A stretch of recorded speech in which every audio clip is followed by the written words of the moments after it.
Hey friends, welcome back to another video. We're here, Orlando-based flight attendant. Hope you're doing wonderful. Today's video is not the video that I was expecting to film. I am actually sick and I had to call in sick for the 4-day trip that I was supposed to go on today. I am very sad that I had to call in. I had a 24-hour overnight in West Palm Beach and I was so excited to bring you guys along. I never been there, and so I had all these plans and all these things that I was going to do, bring you guys along, but I had to be responsible and call in sick. I've been sick for the past 4 days. I was able to drop a turn that I had yesterday, and I was hoping that with that extra day I was going to feel better and be able to go to work, but the truth is that I'm not, and I don't think it's responsible of me to show up to work, get coworkers sick, and truly just be miserable, because I've been having a lot of different symptoms, and one of them has been a lot of muscle pain, and so I am convinced that I probably have the flu. I did get tested for COVID, but it came back negative, so that leaves me with the assumption that it's a flu. I've been here for the past 3-4 days, haven't gone anywhere. My last trip ended on November 4th and I don't go back to work until the 18th now. So hopefully between now and my next trip I am feeling 100%.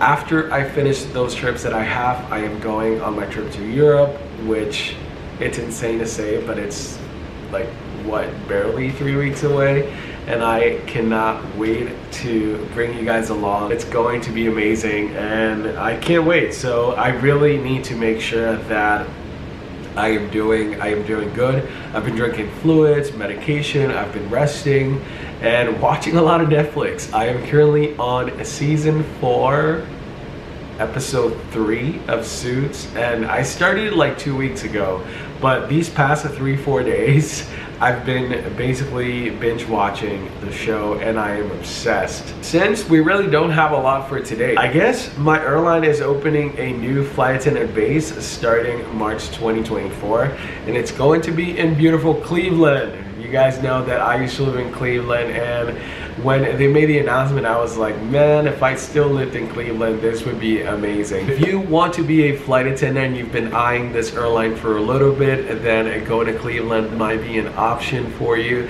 Another good thing about this airline is that you can transfer every other month as long as there is a vacancy available on the base that you want to transfer to. What I really like about working here is pay protection. So if you do have a trip that falls apart and half the trip ends up canceling, or even if the whole trip cancels, you're still going to get credit for that whole trip. I remember back in August I had at least disruption on 4 trips and I got pay protected for those 4 trips. My block for the month was like 67 or 68 hours and my actual credit was 117 hours. So the fact that we have pay protection is great, because had we not had that, then I would have just gotten the 60 something hours. So I do love that. I also love that even though we're mainline, we are smaller. I think there's a sense of family here, and working with friends, it's very, very different, and I really like that about this airline. Another thing that I probably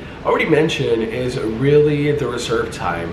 I was only on reserve for a year and like 3-4 months, only because I was at a super senior base, Chicago, and there isn't really a lot of people that are moving there, so it is very hard to grow in that base.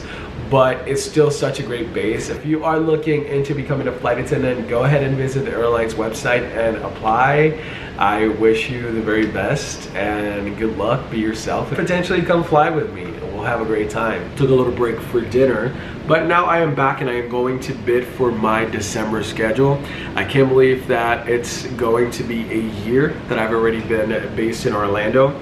I remember around this time last year I was Chicago based bidding for my December schedule, and I knew that it was going to be my last month on reserve. So I've officially been out of reserve for a year, and now I get to do the fun part of bidding for my schedule. I actually have vacation December 2nd through the 8th, and I come back from Europe on the 11th.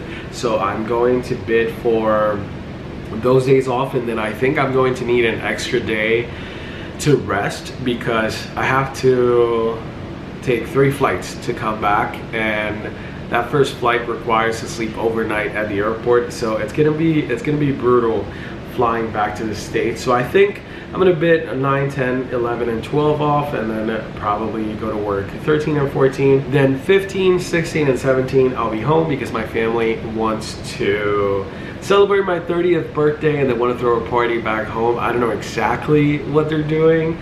They just told me be there on the 16th, and that's what I'm going to do. I think I'm going to have to work Christmas and Christmas Eve. I don't think I'll be able to hold those days off, only because I am asking for way too many days in the beginning of the month. I'm not gonna bid those days off, only because if I do get them off, commuting home is gonna be a pain. Holiday season, so I'm pretty sure a lot of people are trying to get home, and I don't think I want to deal with that. So I'd rather just go work and then actually have a New Year's Eve off, because I know that my family will be here, so I'd rather spend New Year's with them than Christmas, and I can get holiday pay. Something that I have not done before ever since I became a line holder is setting a threshold, which is essentially the amount of hours that you want to get awarded. I'm setting it at 65 hours. I don't think I'm gonna get 65. They'll probably give me more, but I am still gonna be hopeful that they give me 65. I'll be able to drop trips easily. Hopefully the grid is going to be green if I get something that I don't want, and then I can pick up as the month goes. I have other stuff going on in the month as well, so I'm gonna have to do a lot of playing around with my schedule to make sure that I can fit all the things that I have to do. I'm gonna start setting up preferences here. I think I'm gonna try to do 2-day trips and then just set up like different credits. So probably put like 3 or 4 lines worth of 2-day trips with different types of credits, and then I'll probably go to 3 days and then back to 2 days, and then just find other preferences such as specific days off, or you know, like a specific day of the week, and maybe that's going to help me maybe get better trips or get a better schedule. We'll see. I'm still at a point where like I'm senior enough to hold a line and get somewhat of a good schedule, but I can't bid specifics yet. And that's okay, because even if I don't get something that I want, I've been blessed and lucky enough to be able to get rid of it. That's pretty much what I have going on right now. I'm gonna go ahead and finish up stacking these preferences, and then just go back to the couch and finish watching Suits. I wouldn't be surprised if by the time I have to go back to work, I'm already done with all 8 seasons. And yeah, I guess I'll let you know if I am. If you are watching the show, comment below. I want to know if you are watching it. What do you think about it? Do you enjoy it? Do you like it? Are you binge watching it as well? I think that's pretty much for today. Again, I really don't have a lot. I can't go to work. I can't go out. I can't do anything, guys. I just have to be here at home, and I wish I was able to, you know, go to Palm Beach tomorrow and bring you guys along and do all these great things that I have planned, but unfortunately it's gonna have to wait because I have to prioritize my health. But if you enjoy this vlog and catching up with me and learning a bit more about flight attendant stuff, go ahead and smash that like button. Also, don't forget to subscribe, and I'm going to see you next Sunday, hopefully, for another flight attendant video. Take care.